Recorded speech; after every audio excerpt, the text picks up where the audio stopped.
সব ভাইরাসে আক্রান্ত। হ্যাঁ, সব ভাইরাস ধরে ফেলছে।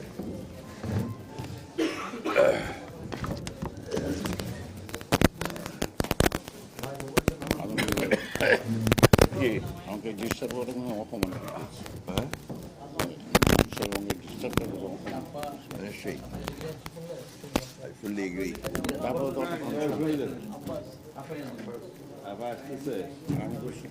সংক্ষেপে বলতে এই আব্বাস ভাই কই?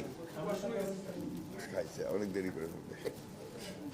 মনে হয় আজকে এটা দুটো কেন কি ব্যাপার? হ্যাঁ, প্রোগ্রাম চলতেছে। আপা আসে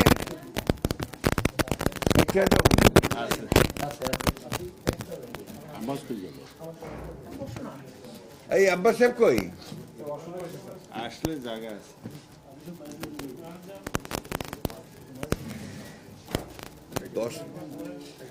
প্রায় 10টা বাজে না?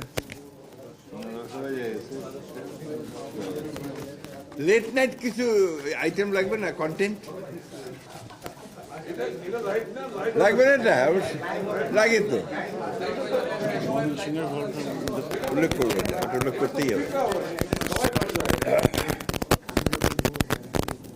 গেল কোথায়? হ্যাঁ, দেরি হবে।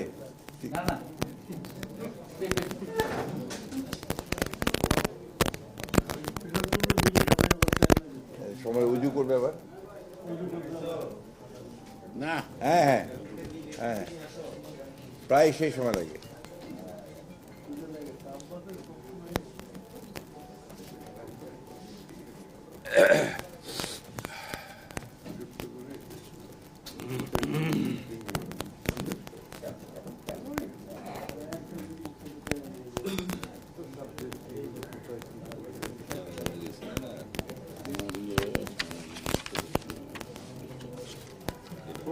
আসতেছেন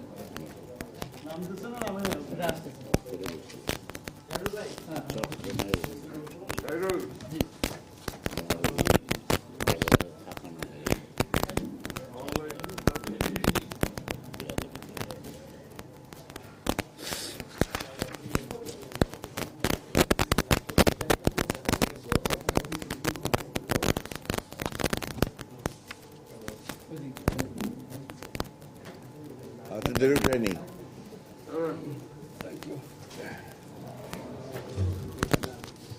বিসমিল্লাহির রহমানির রহিম। প্রিয় সাংবাদিক বন্ধুগণ, আসসালামু আলাইকুম।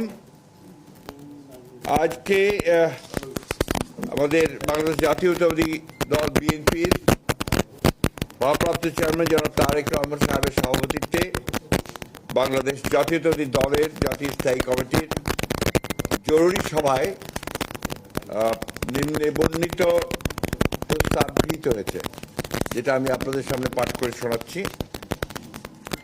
গতকাল সন্ধ্যায় ইনকিলাব মঞ্চের মুখপাত্র শরীফ ওসমান হাদি সিঙ্গাপুরে চিকিৎসাধীন অবস্থায় শাহাদাত বরণ করেছেন।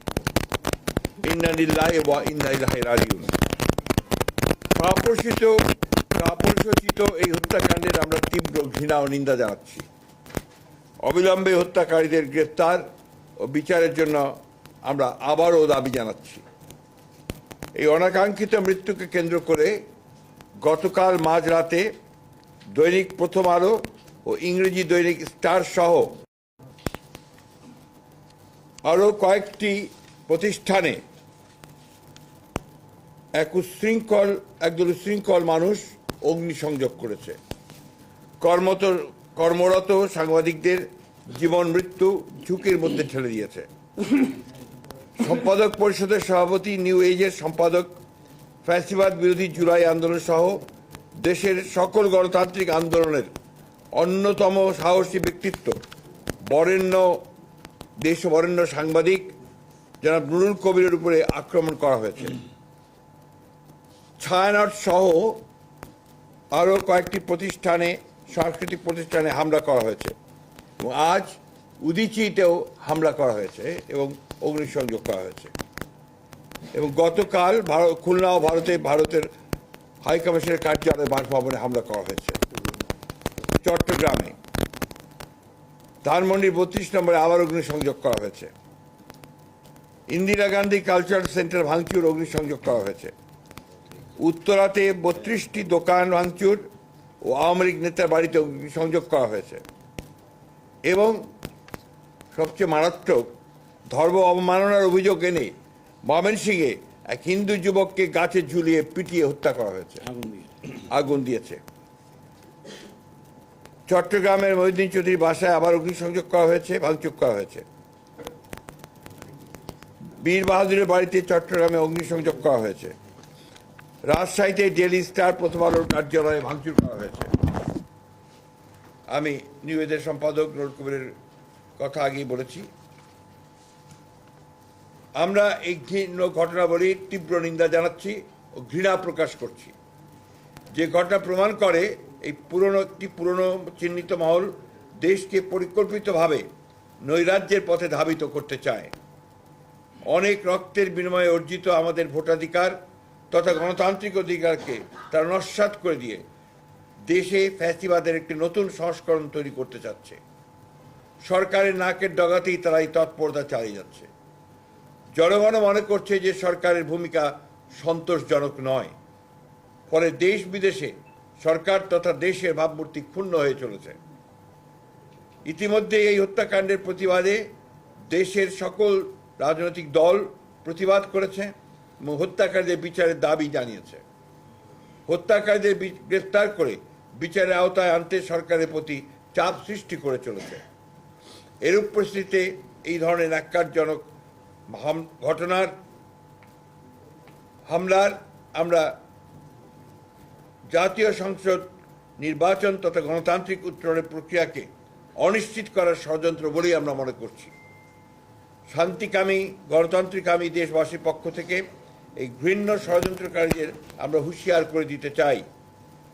এত রক্তের বিনিময়ে অর্জিত আমাদের দেশকে আমরা ধ্বংস করতে দিতে পারি না।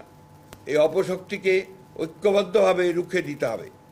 এই ষড়যন্ত্র প্রতিহত করতে নৈরাজ্য বিরোধী সকল রাজনৈতিক সামাজিক শক্তির আজ ঐক্যবদ্ধ হওয়ার কোনো বিকল্প নাই। যে ঐক্যের মাধ্যমে আমরা ফ্যাসিবাদের পতন ঘটিয়েছি এবং অন্তর্বর্তীকালীন সরকার ও জাতীয় নির্বাচন আদায় করেছি, তারই ধারাবাহিকতাতে আমরা সকল দেশপ্রেমিক শক্তিকে আজ আবারও ঐক্যবদ্ধ হওয়ার আহ্বান জানাচ্ছি। ধন্যবাদ। এইটা একটা করতে পারবো না তো আছে দিও শেষ জি।